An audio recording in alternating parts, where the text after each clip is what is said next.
നമസ്കാരം, മലയാളി വാർത്തയിലേക്ക് സ്വാഗതം.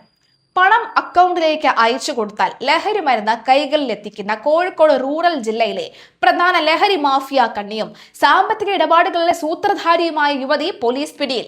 കോഴിക്കോട് മരുന്തോങ്കര സ്വദേശിനി KC കീർത്തനയെന്ന 23 വയസ്സുകാരിയാണ് വടകര പോലീസും റൂറൽ പോലീസ് മേധാവിയുടെ കീഴിലുള്ള പ്രത്യേക ഡാൻസ് ഓഫ് സംഘവും ചേർന്ന് പേരാമ്പ്രയിലെ വാടക വീട്ടിൽ നിന്ന് സാഹസികമായി പിടികൂടിയത്.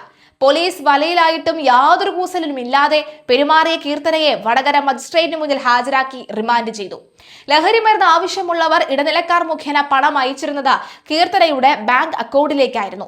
പണം എത്തിയതായി ഉറപ്പുവരുത്തിയാൽ കീർത്തന നൽകുന്ന നിർദ്ദേശം അനുസരിച്ച് മാഫിയയുടെ മറ്റ് കണ്ണികൾ ആവശ്യക്കാർക്ക് പറയുന്ന സ്ഥലത്ത് MDMA അടക്കമുള്ള ലഹരി വസ്തുക്കൾ എത്തിച്ചു നൽകുന്നതായിരുന്നു ഇവരുടെ പ്രധാന പ്രവർത്തന രീതി. പിടിയിലാകാതിരിക്കാൻ ലഹരി കൈമാറുന്നവരും പണം സ്വീകരിക്കുന്നവരും രണ്ട് വഴിക്കാണ് നീങ്ങിയിരുന്നത്.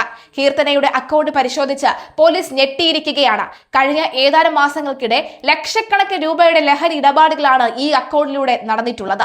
വടകര, പേരാമ്പ്ര, കുറ്റ്യാടി, നാദാപുരം മേഖലകളിലെ നിരവധി യുവാക്കളും വിദ്യാർത്ഥികളും കീർത്തനയുടെ അക്കൗണ്ടിലേക്ക് വൻ തുക കൈമാറിയതായി അന്വേഷണ സംഘം കണ്ടെത്തിയിട്ടുണ്ട്. ഈ അക്കൗണ്ടിലേക്ക് പണം അയച്ചവരെല്ലാം നിലവിൽ പോലീസിന്റെ കടുത്ത നിരീക്ഷണത്തിൽ തന്നെയാണ്. കഴിഞ്ഞ ദിവസം 2 ഗ്രാം MDMAയുമായി പിടിയിലായ വടകര ആവിക്കൽ ബീച്ച് സ്വദേശി സാഫിനയെ വിശദമായി ചോദ്യം ചെയ്തപ്പോഴാണ് ലഹരി സാമ്രാജ്യത്തിലെ പ്രധാന കണ്ണിയായ കീർത്തനയെക്കുറിച്ച് ഞെട്ടിക്കുന്ന വിവരങ്ങൾ പോലീസിന് ലഭിക്കുന്നത്. ലഹരി മാഫിയയുടെ പ്രധാന സാമ്പത്തിക ഇടപാടുകളെല്ലാം നിയന്ത്രിക്കുന്നത് കീർത്തനയാണ് എന്ന് സഫാൻ പോലീസിനോട് സമ്മതിച്ചു. തുടർന്ന് പോലീസ് നടത്തിയ രഹസ്യ നീക്കത്തിലാണ് പേരാമ്പ്രയിലെ വാടക വീട്ടിൽ നിന്ന് യുവതിയെ താക്കീത് ചെയ്ത് കസ്റ്റഡിയിലെടുത്തത്. അറസ്റ്റിലായി സ്റ്റേഷനിൽ എത്തിച്ചിട്ടും യാതൊരു ഭയമോ കൂസലോ ഇല്ലാതെയാണ് കീർത്തന പോലീസിനോട് പെരുമാറിയത്. ലഹരി മാഫിയയിൽ കീർത്തനയ്ക്ക് പിന്നിൽ പ്രവർത്തിക്കുന്ന വമ്പന്മാരെ കണ്ടെത്താനുള്ള ശ്രമത്തിലാണ് പോലീസ്. കീർത്തനയുടെ മൊബൈൽ ഫോൺ രേഖകളും ബാങ്ക് അക്കൗണ്ട് വിവരങ്ങളും വിശദമായ ഫോറൻസിക് പരിശോധനയ്ക്ക് വിധേയമാക്കും.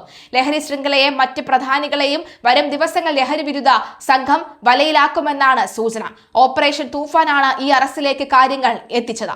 കീർത്തനയ്ക്ക് പിന്നിലെ ശക്തികളെ കണ്ടെത്താനും ശ്രമിക്കും. ഇടപാടുകളിൽ VIP അക്കൗണ്ടുകൾ, അതുകൊണ്ട് തന്നെ അതീവ രഹസ്യമായി അന്വേഷണം കൊണ്ട് പോകും. വൻ മാഫിയ കീർത്തനയ്ക്ക് പിന്നിലുണ്ടെന്നാണ് വിലയിരുത്തൽ.